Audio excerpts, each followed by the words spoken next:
thank you for checking in, everyone. Killing the music here and welcoming our guests today. So first of all, you did mention we are kicking off our career bootcamp. There are so many L&D shakers that are somehow finding themselves in a transition at the moment, or they're pivoted into our industry, changing jobs, moving from working full-time into freelancing, etc. So somehow, if you're here, you're potentially interested in where is my career going? I'm thinking about making a change. I am making a change. I am in the transition in between. And when we put this together, we really wanted to kick it off with almost this view of a landscape, what is happening out there, and bring two voices that me personally lots of respect for. I read their newsletter and the thought leadership as they share on social media. And it's all about a new trends coming up in the way we work, in the way we hire, in the way we prepare our careers for progression. Out with career ladders, in with portfolio careers. And so I'm excited to welcome Anna and Mili, and I'll just spotlight each and one of them and welcome them on the stage. So Anna, hello, welcome. Pam, there we go. Anna is a founder turned startup advisor and operator and a portfolio career mentor. Her story is wonderful in how she stumbled into this. She writes a stunning, beautiful, thought-provoking newsletter called Anna Max Stack. We're going to put all the links in the chat in a second as well. The previous life, she co-founded a Lady Brain, a community and award-winning podcast for entrepreneurial women. And these days, she's helping those looking to exit a 9-to-5 to build a portfolio career made up of many different clients and projects and income streams. And I thank you for accepting my invitation to be today with us and giving you a big round of applause. Thank you very much. On the stage next to her, we have Mili. And Mili is a founder, creator, community builder, a future of work speaker. She's born and bred in New Zealand. So you'll see today, you'll find some similarities in their accents because they're both coming from that side of the world. She has spent the past decade building businesses around the globe. Today, you are going to find her building a bootstrapping her company, Generalist World. It's a community for generalists, and they're attaching so many other goodies next to it: the podcast, courses, forums, opportunities, jobs, etc., events. She's doing all that from a remote island in the Scottish Highlands, which I think is where you are right now, Mili, right? Fantastic. So I'll bring myself on the stage as well. Oopa, sorry, Daniela, wrong button. Where is me?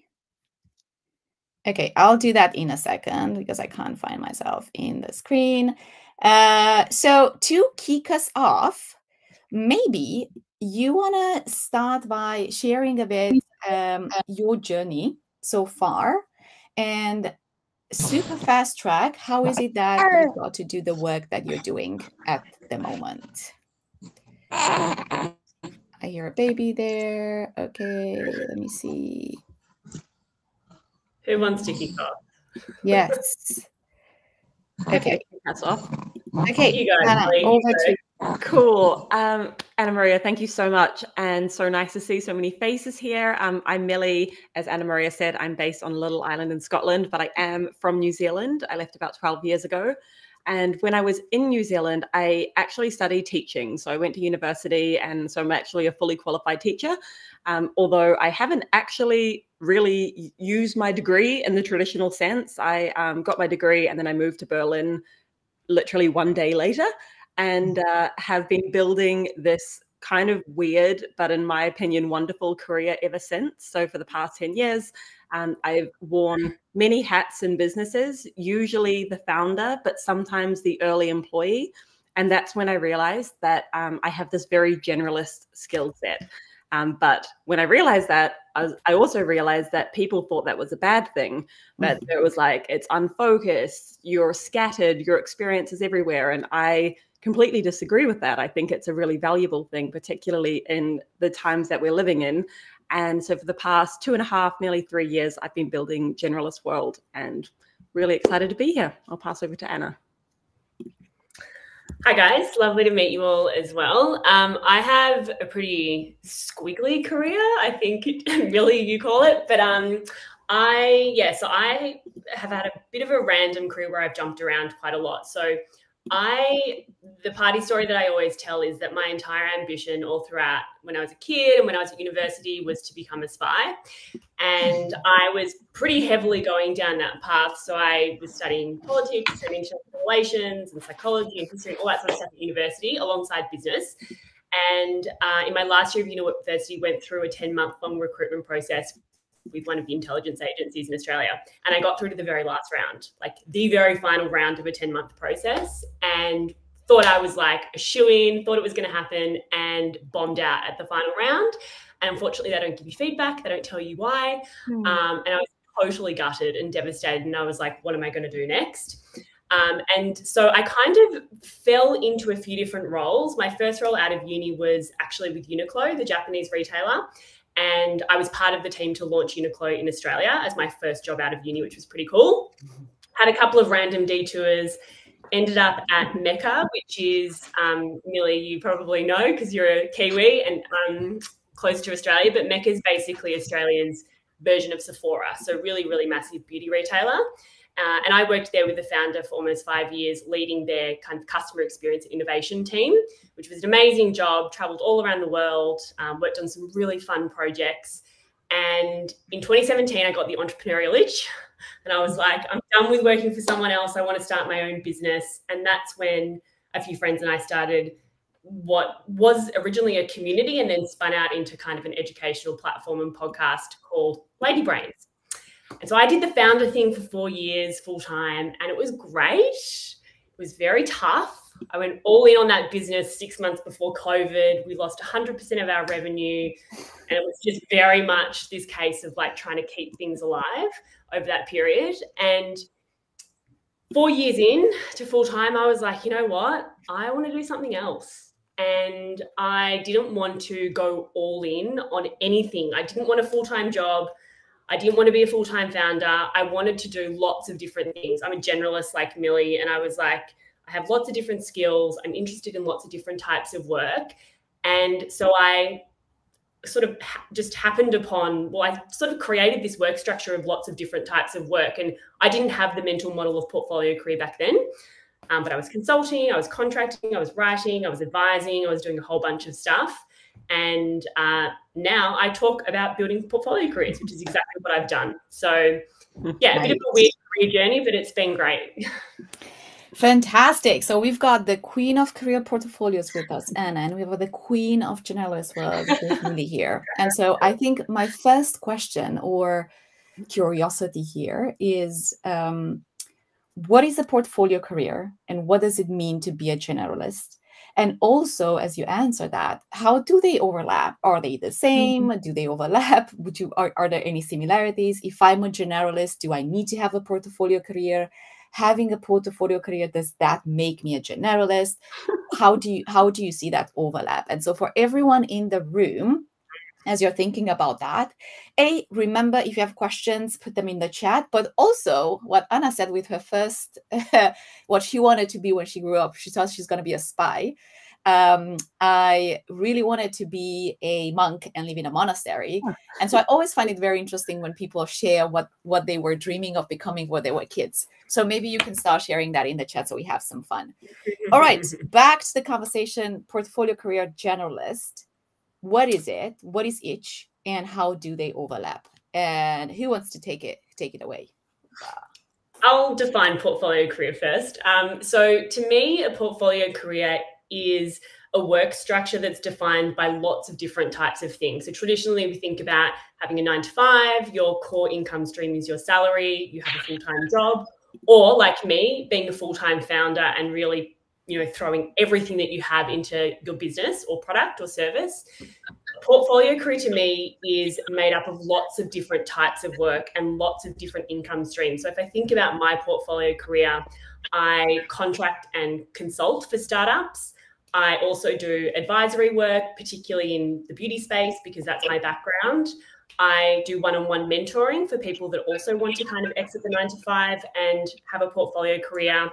I write, I have my Substack. I also do some paid freelance writing, and I'm also building a couple of products on the side. So I have lots of different types of income streams and work on lots of different types of projects. And I think there's a massive intersectional overlap between portfolio careers and being a generalist. And Millie, you can also speak to this, but when I'm sort of working with a lot of people who want to enter this space, I always say to them, being a generalist is such a competitive advantage, because portfolio career is inherently about variety. It's about breadth. It's about, solving lots of different types of problems, working on lots of different types of projects. And the people that are primed to do that are generalists. And so, you certainly can build a portfolio career around a specialized set of skills, but I think it's a particularly enticing type of work structure for people that have lots of skills and lots of different types of interests. So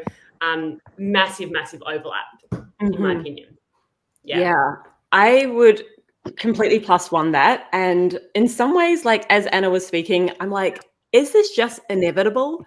It feels like a bit of an inevitability. Like when I look back at my last 5 years, yes, I identify as a generalist, but I've completely had a portfolio career. I'm also a writer, a consultant. 2 years ago, I got flown to BC in Canada to direct a short film. I think it's almost like an approach to being like, yes, I'm a specialist in figuring it out. That is how I kind of position myself.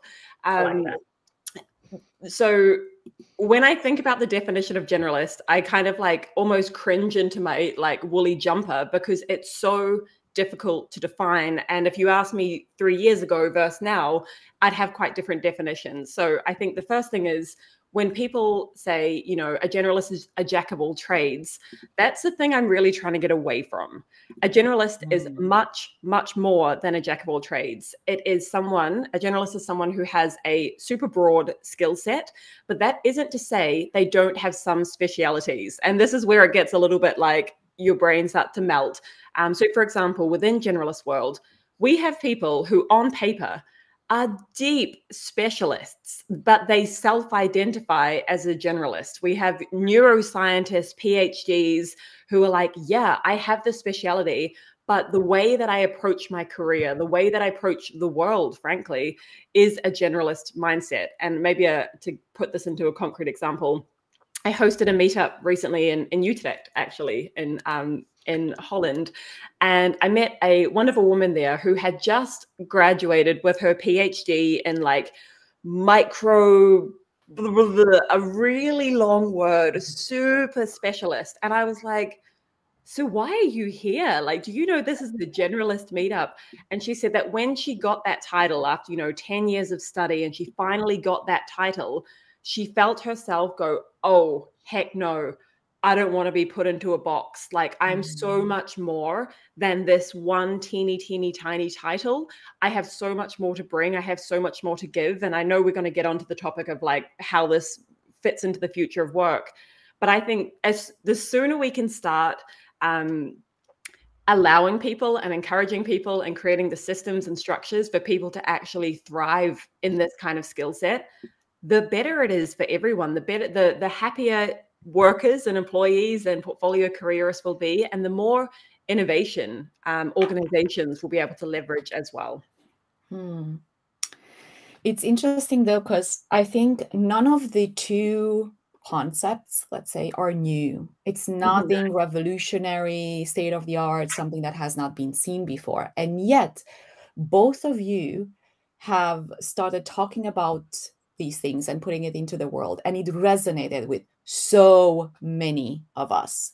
So many people raised their hands and said, yes, I'm a generalist. I feel seen. Yeah, that's exactly how I feel. These are my struggles. And on the other side, Anna, as well, a post turned into this wave of people being interested in, how do I build my portfolio career? Where do I start? What is happening? So I think the first question of my curiosity is, why now? It's nothing new, but it's a big wave. It resonates with so many people.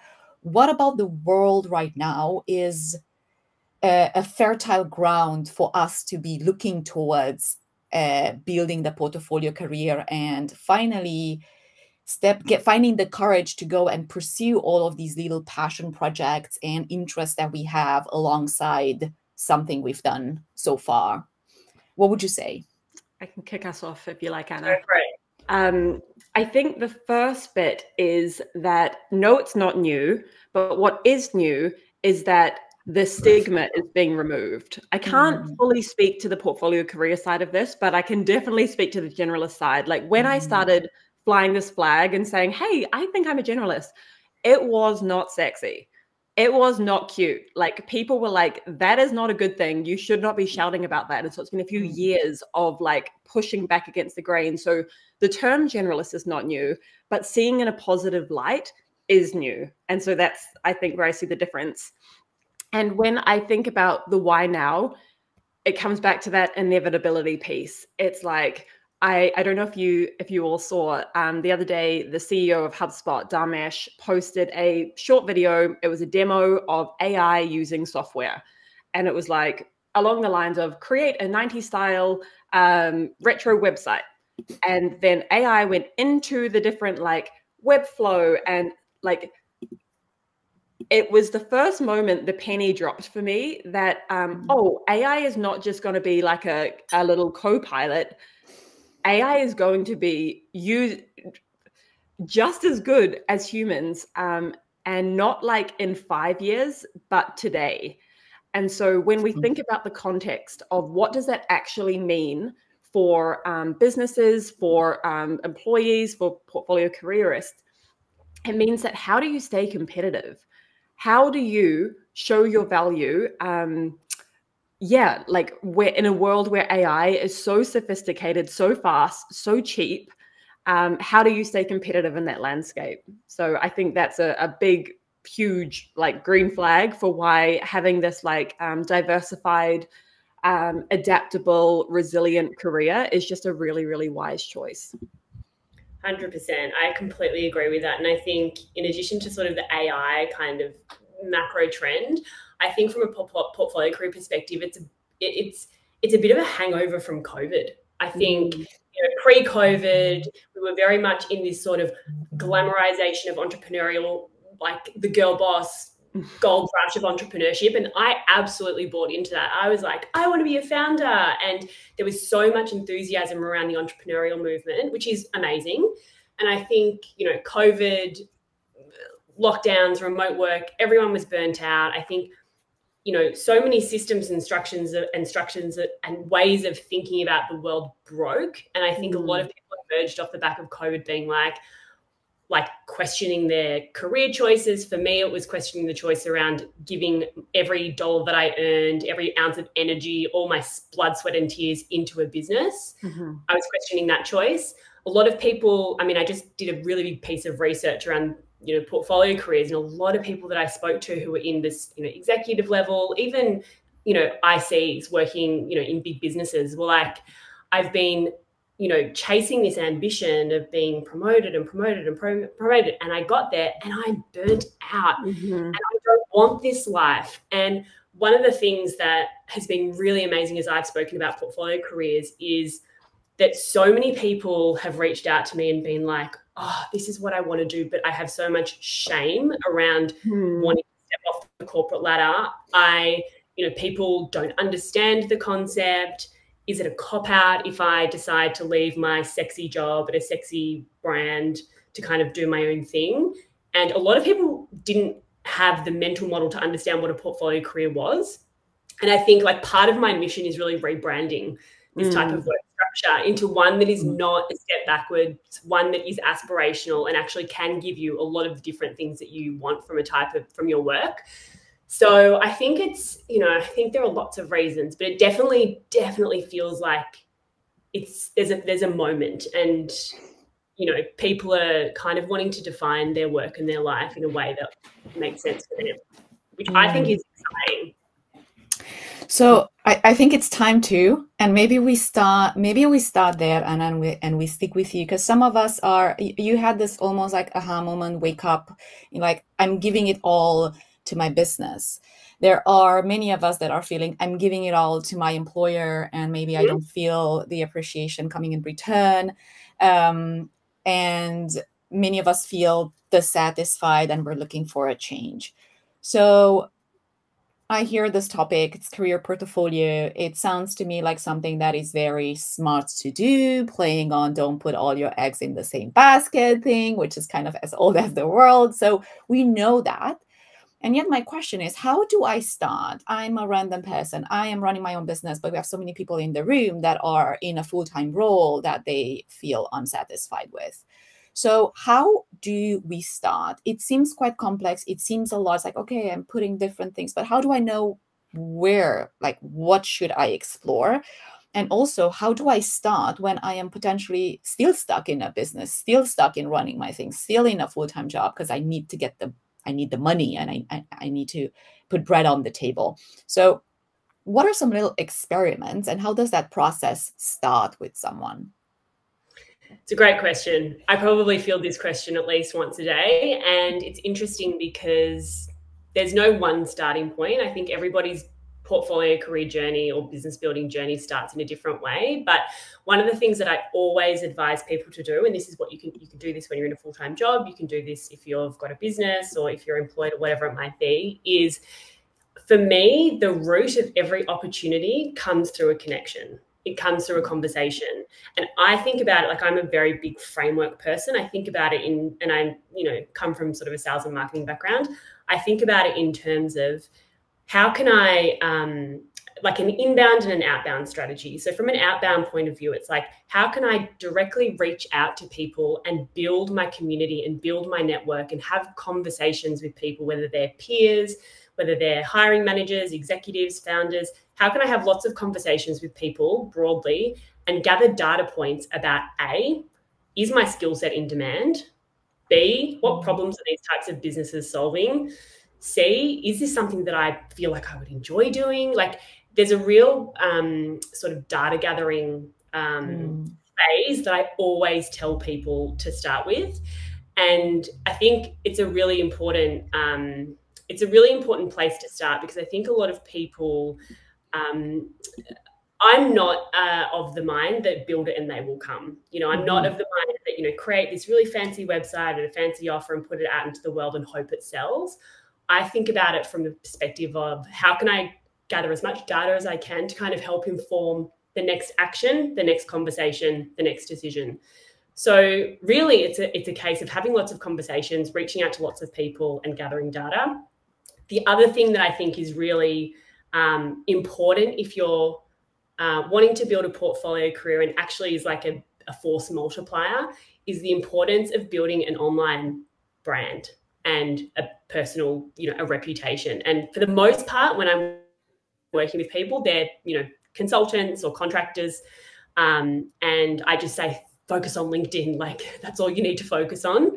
And it's really about just starting to show up online, become top of mind, building that kind of online presence on a platform and starting to attract people and attract conversations that way. And like I always say to people, 3 months, just talk to people and experiment and gather data and then use those insights to kind of help inform what's next. That's kind of a bit of a, it's not a super clear, like do this, do that, but I think it's a really important part of the process. Yes. Yeah. And I have a follow-up question there, Anna, is so that starting point that prompts me to reach out to someone, do I start with, I want to become something? Like I'm Anna Marie, I work in L&D. I have a full-time job as an L&D manager. But somehow in the back of my mind, I'm thinking maybe I could write a book and become a writer. And maybe that's what, that's something that I've been always drawn to. Like, do I start with something that I want to become, or do I start with, or it doesn't matter. Like every person can decide for themselves, what am I actually asking? Who am I reaching out and what am I asking? And what is that seed? Or maybe how was it for you? Like when you felt that seed and you started branching out, what were you looking to discover in that discovery process? It's a good question. And my philosophy around building a portfolio career, which is, doing lots of different types of things, lots of different types of revenue streams, is you need to land one core income stream that's going to cover your expenses. Because if your first goal is to write, the first focus for your portfolio that you want to build out is writing a book, it's, you're going to be placed in a really stressful situation if you quit your job to do that, because you probably won't have income coming in for a while. And so I always say to people, the first thing in your portfolio to build is your core income stream. And typically for people, that first core income stream is selling the skills that you had in a full-time job, but in a fractional or consulting capacity. So if you're a chief marketing officer, or if you're a marketing manager in a full-time job and you're like, I want to build towards a portfolio of lots of different things, to do that, I need to not be in a full-time job. The very best starting place is to find some kind of part-time or fractional or project-based or consulting gig that uses your marketing skills, because they're the easiest ones to sell, because you have, experience that you can leverage in a non-full-time capacity, so that you have some sort of income consistently coming in, and then that will give you the time and space to explore the next thing. But it's really tricky without having, one kind of core income stream that you can, rely on to a degree to build out all the other things, because it's stressful. No one wants to be in a position where they don't have money coming in. And so that's the first focus. In those conversations, it's really discovery around, what types of businesses can use my marketing skills? Are they open to hiring me in a fractional capacity or a part-time capacity? What's my price point? Like, what's my day rate? How do I validate that? All of those types of conversations that will help you land that first client and first gig. And that's what I've done the entire time I've had a portfolio career. I've always had one core income stream that leverages my broad generalist skill set. All right. Thank you for that. Then I'm gonna pivot a bit towards Millie, because I know, Millie, that you're talking about this concept of a spiky career. And I'm thinking, well, what is a spiky career and spiky skills? And could that be the end? Could that be a source of inspiration for those of us looking to start experimenting with career portfolio and try to be like, I think I'm going to explore this path a bit and this path a bit and this path a bit, but where do I start? Are spiky careers and spiky skills, are they good starting points? And can you tell us a bit more about that? What are they? Yeah, the spiky skills came from how do you position yourself? How do you uniquely position yourself? And that often comes from the intersection of things. So maybe you're the chief marketing officer and maybe you have a background in science or something. And then it's like, okay, so when those two things come to a point, that is actually what makes you unique. That is what gives you a different lens to be able to look at something. And so we talk a lot about how you can recognize that those intersections aren't actually a bad thing. They're a feature, not a bug. And I think how I would think about it is this concept of skill stacking, which is maybe also something that overlaps quite a lot with portfolio careers, where the things that you've done in the past, they are not standalone. They are not something that you have to just like set and forget. All of the skills that you have, they can build upon each other. And there are skills that I have. For example, for 7 years, I was working as a tour guide. I was guiding thousands and thousands of people on tours around the world, across Europe and Asia. And then when I came and kind of fell into this tech and digital business, at the surface, you'd be like, oh, well, that tour guide was like a waste of time. Like how could that possibly translate here? But what I've realized is being a tour guide has made me a really strong community builder. It's the same skills. It's the same spikes. It's bringing people together. It's having deep empathy.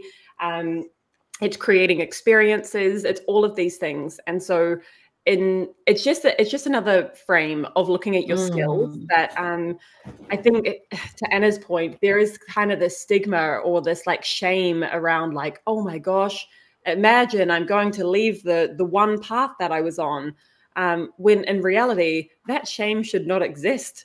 It really should not exist, because like at the end of the day, like, who is that shame for? Who are you working for? Who are you serving? You're the one that has to live your career. You're the one that has to live your life.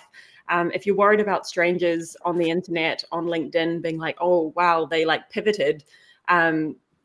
they're not the ones that have to walk in your shoes. So I think it's about stepping back, kind of doing an audit of your skills and seeing that even ones that don't seem obviously transferable might be, if you just like kind of take a look at it and work on the positioning of it.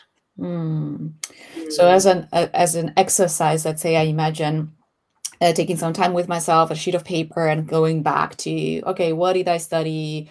What skills did I use? What did I most enjoy there? What was my most successful project? First job, the same. What skills did I use? What did I love doing? What was draining? And kind of try to identify the spikes, which are the skills that brought me to the fulfilling pieces, the successful beats and pieces of my past experience. And then try to look at the spikes from different angles. Where else can I use this? Like, what would this look like in this role? What would this look like if I would I would embrace this identity, etc. Is that a good practical way to kind of play with these spikes? Yes, and I would take it a step further, because sometimes what happens is people see all these spikes and then they go, "Ugh, I don't know how to talk about this in an interview or with a hiring manager. Now it just seems like all over the place." And a really simple framing, I'm also a big framework person, Anna, is the X and Y framework. And so it's essentially saying, I am a better X because Y. I am a better community builder because I was a tour guide. I am a better researcher because I was a designer. And it's saying, it's not saying that these skills are all scattered. It's saying that they are stacked on top of each other. And in fact, they improve your value and they improve your positionings. Yeah, people love that one. You should use it everywhere. Instructional designer because I was a teacher. I'm a better L&D manager because I was a project manager. I'm a better, etc. Okay, I've got to credit that one to someone in our community. His name's Robert Barris, and he is like the mental model framework absolute extraordinaire. If you ever have a question, you just go to Robert and he'll give you a framework. And that has been one that has stuck with the community. So really happy to share, and shout out to Robert. Go follow him. Go, Robert. Thank you so much, Millie. Before I continue with my question, I do want to invite the group, the Shakers, to look within yourself and the bits and pieces that we've heard so far. Look into your situation. Something pulled you towards attending today's session. So what was the thing that pulled you to be here in the room today? And try to look and see, is there a question, something you're contemplating, something that you would like to learn more? We have this opportunity to spend 30 more minutes with Millie and with Anna. And also, the Q&A function in the chat at the bottom gives you the opportunity to ask questions anonymously. Okay, so we can take questions without knowing who they come from, if that feels a bit more safe to do. Okay, so I think where my brain's going, and also this comes from a very personal need, I am somewhat, I could consider myself having a portfolio career because I have so many passion projects on the side. I don't monetize them, so I'm not sure if that qualifies, right? But I do. So I am now consulting. I am very involved with L&D Shakers as a passion project. So I'm a community builder. I write a newsletter, which is about learning experience design. I co-host a podcast, which is about community building. And I have I'm exploring all of these avenues and projects here and there. I think whenever I'm in conversations with people that are not super close to me in my work, there is this question that pops like, so what are you actually doing? I look at your LinkedIn and speaking of, you need to promote yourself, you need to talk about your work. I'm very proud of the work I'm doing. And so I am very vocal about it. And I see this for generalists when they move into a full-time role or within a corporate, but also for someone that steps away from a 9-to-5 into a career portfolio, and they do want to position themselves and talk about their skills and build their personal brand. I see this a challenge. Like, how do I talk about my many baskets? And sometimes I can find a common thread, like if I force it, but not always. And so I sometimes thinking, well, maybe I should not talk about that because that's confusing then for people because they will not understand what I'm doing. So let's narrow down a bit on that positioning as generalists and as portfolio careerists. How do we talk about our work and when it's so colorful and when all of our brains are primed to, you need to niche down, you need to be the girl that talks about X, you need to be the person that does. But how do we do that? Have you found anything that works there? Yeah, I can start. I'm sure you've got thoughts. It's such a difficult thing, I think, because people are brainwashed to an extent that they can only be one thing and only talk about one thing and only present themselves one way. And it's particularly hard for people who have portfolio careers and they're doing very disparate types of work. So I'm working with someone at the moment who worked at a big tech company in diversity, equity, and inclusion, and she's also writing a TV show.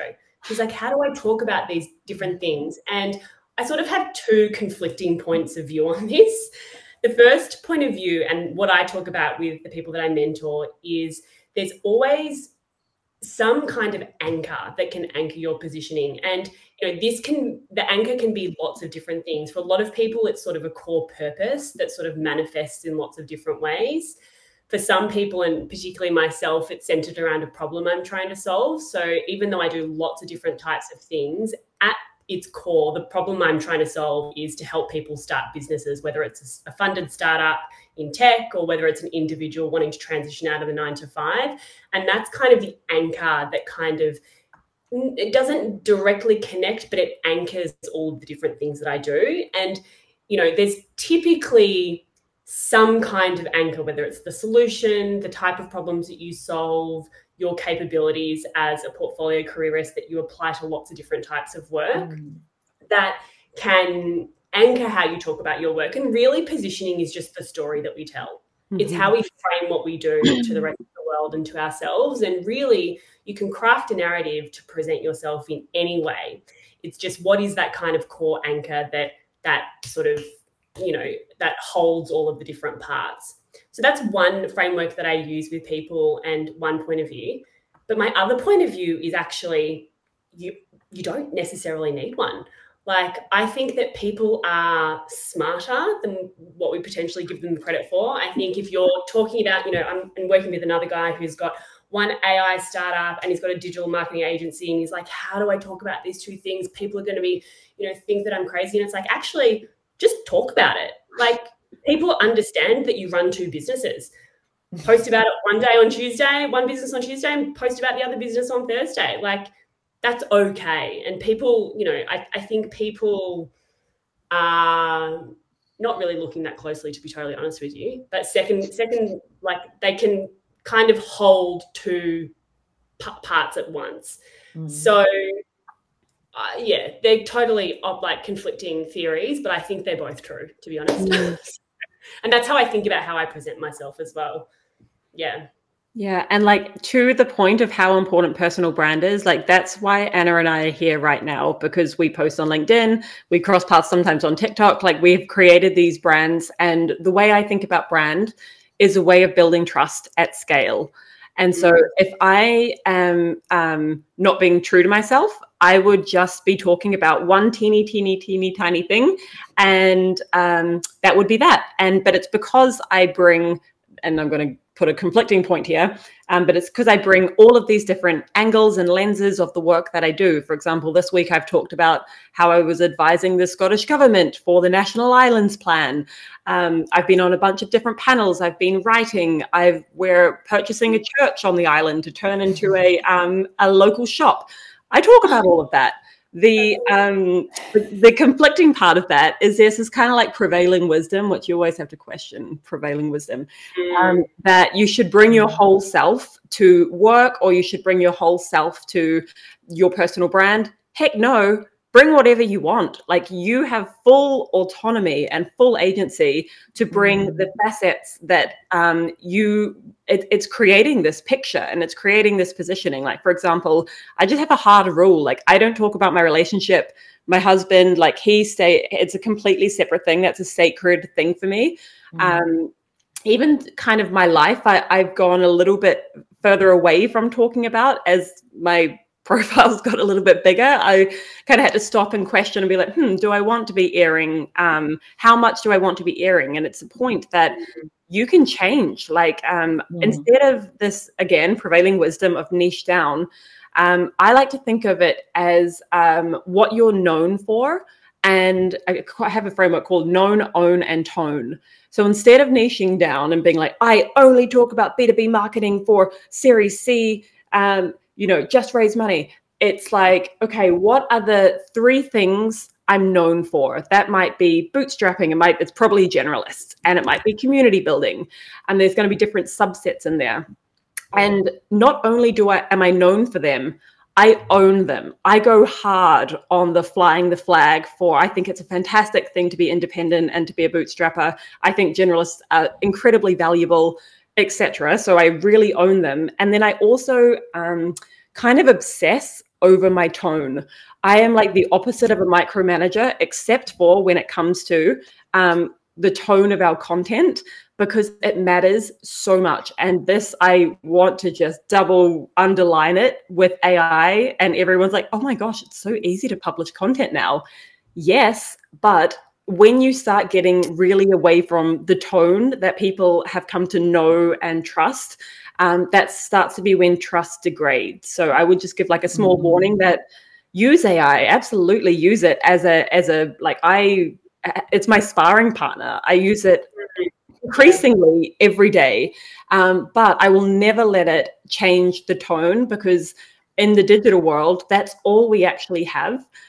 So if you can known, own, and tone, you're going to have a much stronger setting for your personal brand.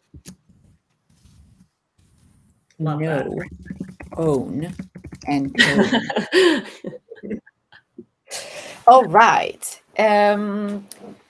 It also reminded me of this. Okay, I'm pulling myself back because I don't want to talk about that. I need to niche down, so I'm only talking about one thing. And I actually had a mentoring conversation with someone, and she was trying to pivot. And I said, okay, can I have a look at your LinkedIn? And she was only talking about the thing that she was doing right now, and she was trying to move away from. And I'm like, you need to start infusing some of the things you're currently exploring and experimenting to see if they stick, and to see if you're pulling the people that are interested about the same things into your circle. And the worry there was that, but will I stop selling? Like, this is where I get my bread and butter right now. So will that? It's like, I don't think so. If you talk 3 days a week about the thing that brings you the bread, and 2 days a week or 1 day a week, you talk about the thing that you're exploring and experimenting from the perspective of, I'm thinking about this. This is what I'm learning. This is what I've been reading. It's very interesting to see what happens. Because had Anna not published that post about portfolio career, it would have forever remained the thing on her list as a topic of interest. Had I not published my learning museum, I would have never had conversations and potential clients on that. It would have just been, something that I've done that I found cool.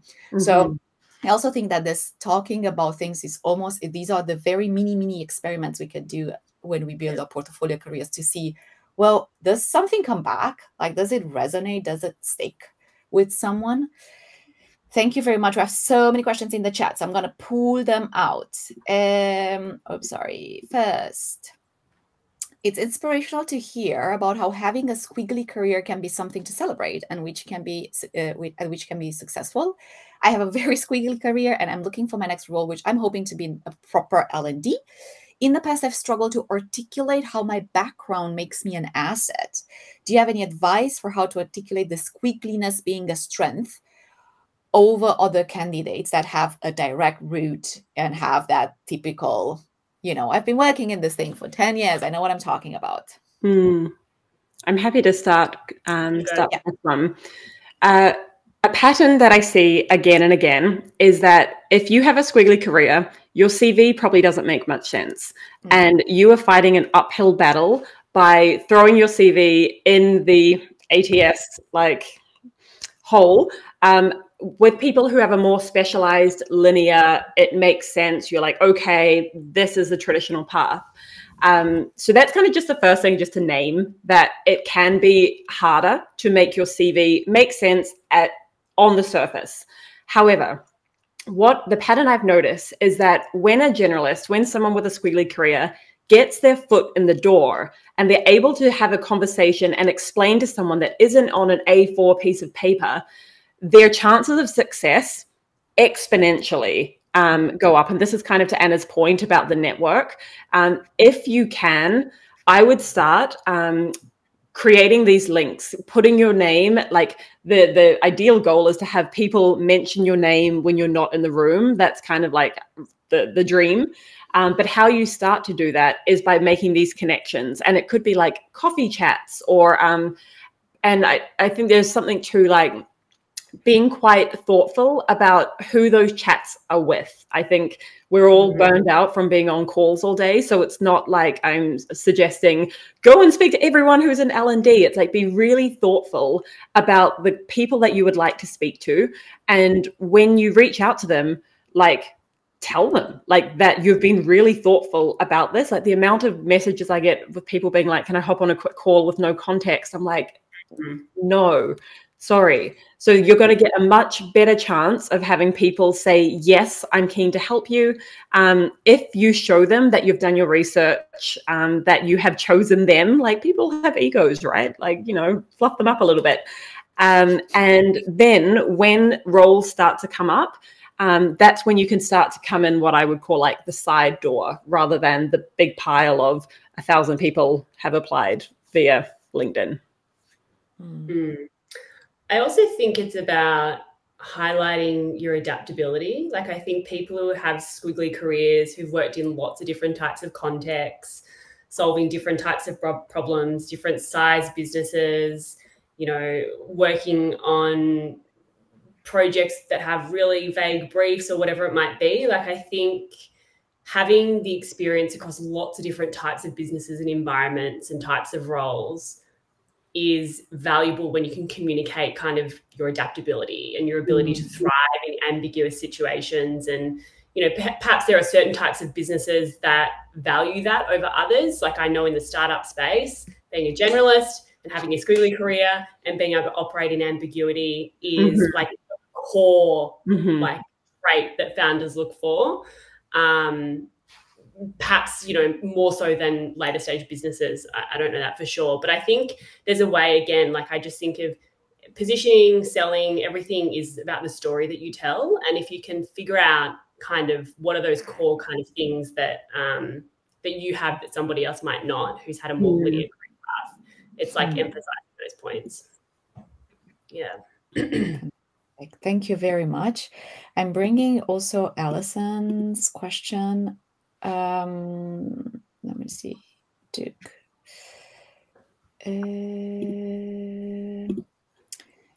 And I think we touched on a bit in here. I want us to see if there's any other insights that are surfacing. I have a range of ideas and skills I could consult on. I'm struggling with how to structure my website and digital portfolio, self-branding to showcase this variety in a cohesive way. How can I present my generalist skill set without confusing potential clients or making them question my expertise compared to a specialist? Should I keep them separate in my branding? Like, should I be like, this is one thing and it's yellow and it's about X, and this is the other thing and it has a flower and it's about Z? Or is there any way to unify them that feels marketable and clear? Very similar to questions I was asking him. I was just, is there anything that surfaces as you hear this very concrete question? I can start.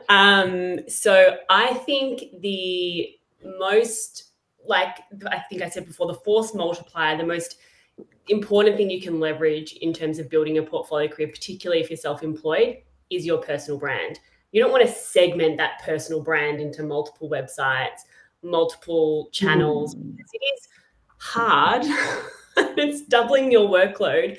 And it's also not necessarily a representation of who you are.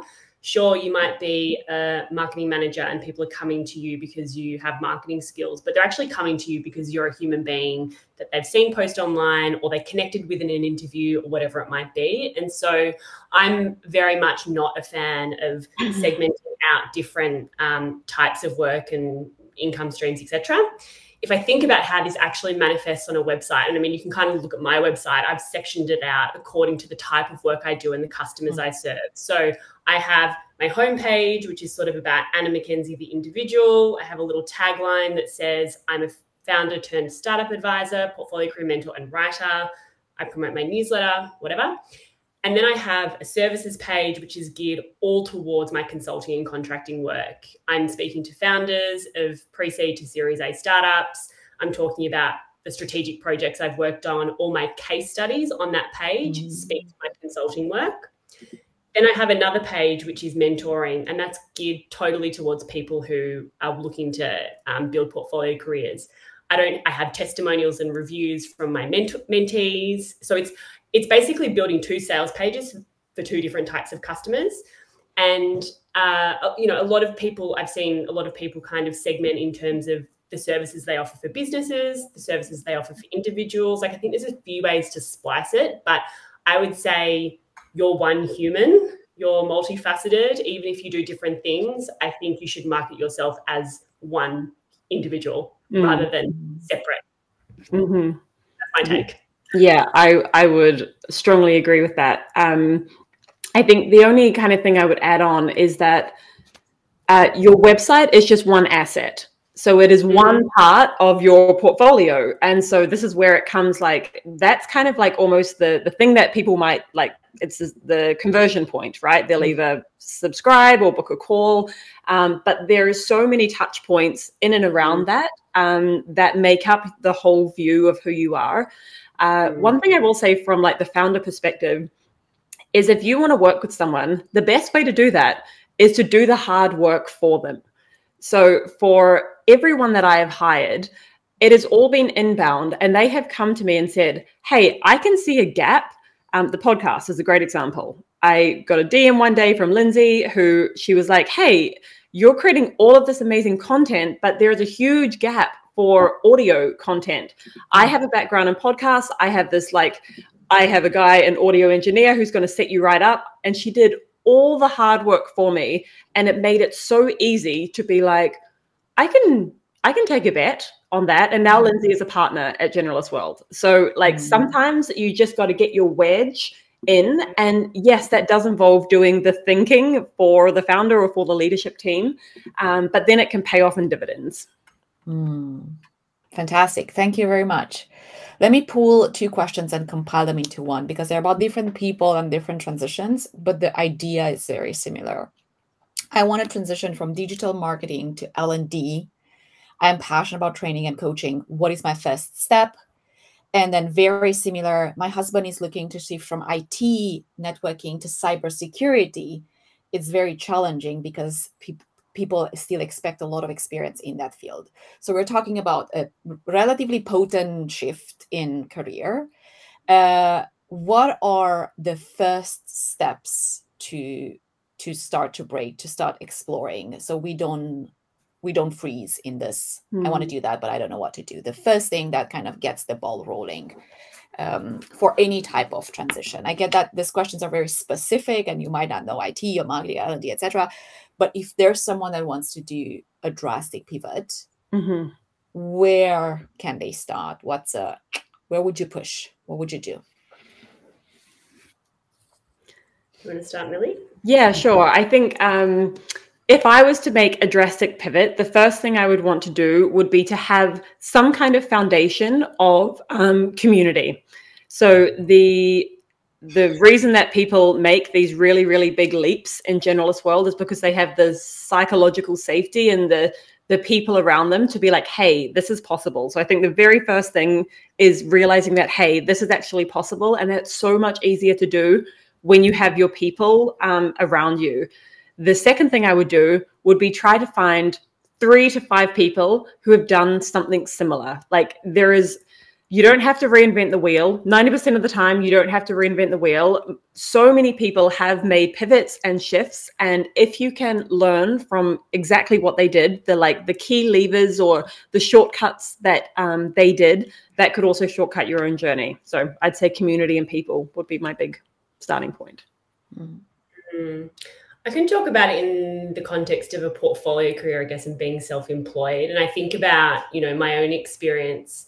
Like, majority of my experience was in fashion, retail, and beauty, so consumer.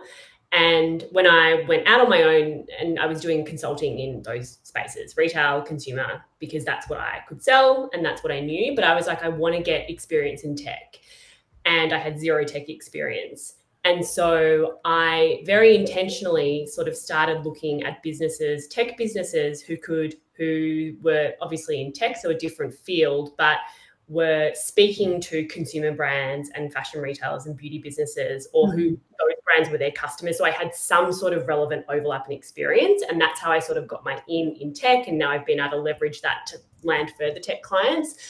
So I guess that's not really a complete skill set change, but I think it's finding a business that, I mean, even potentially finding a business and landing some sort of work in your current skill set.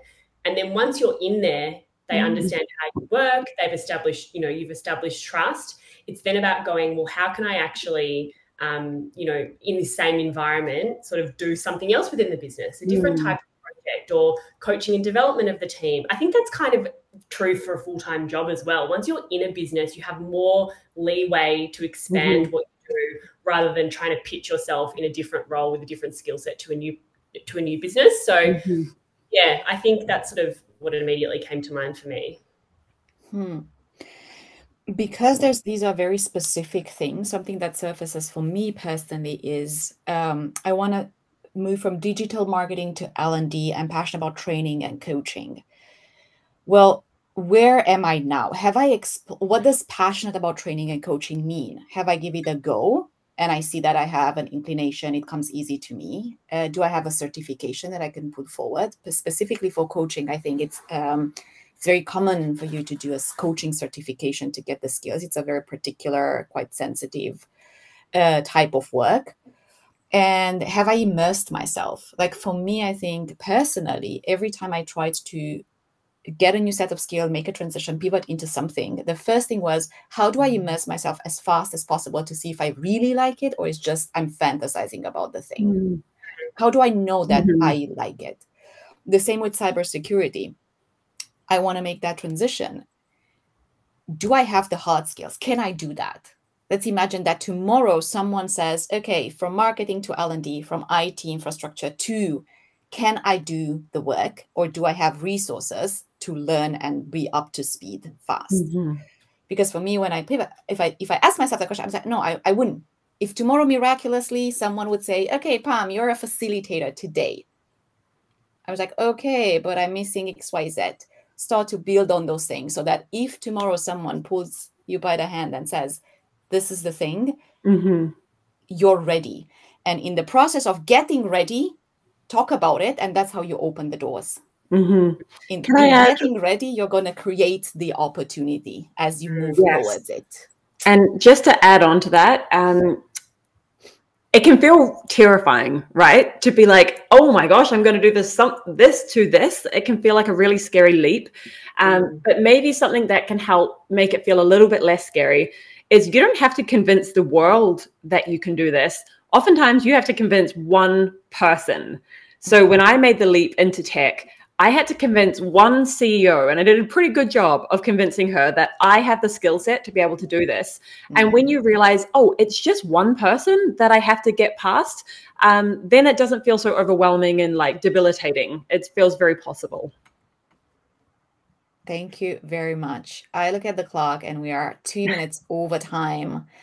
I'm going to kick off with our checkout today, everyone, with some music in the background. One insight, a thought, an idea that you're taking away from today's conversation.